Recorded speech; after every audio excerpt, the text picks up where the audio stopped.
we're a rarity. There aren't a lot of wheelwrights left in the Western world.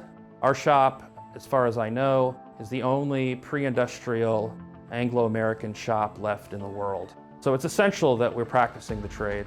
Wheelwright is a tradesman that builds wheels, wagons, carts, farm equipment like plows. We not only are producing the vehicles new, but we also repair as needed, whether that's the wheel or the body of the vehicle itself. Since we are dealing with work vehicles, we're dealing with industrial objects, and we are in an agrarian economy, a wheelwright is a good business to get into.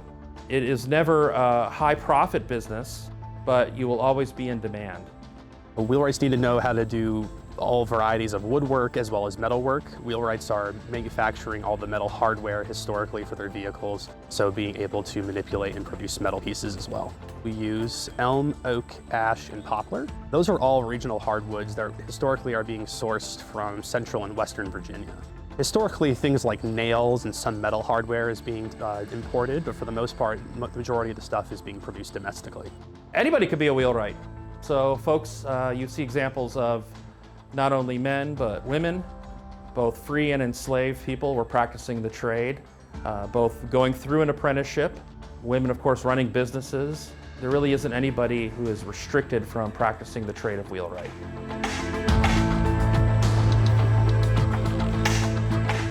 We don't have the fortune of having a lot of original or extant pieces to copy. Some of our colleagues in other trades, silversmiths, cabinet makers, folks have got original objects that they can actually pick up and study. There aren't that many vehicles that survive from our era in terms of work vehicles, so we have to rely on artwork.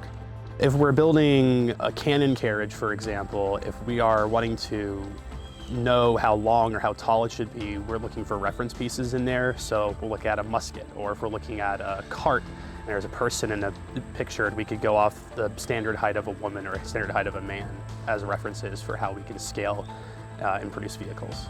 One of the coolest things I think about this trade is that everybody is touched by the wheelwright's trade. There is not anybody in 18th century society that doesn't have some connection to the wheelwright.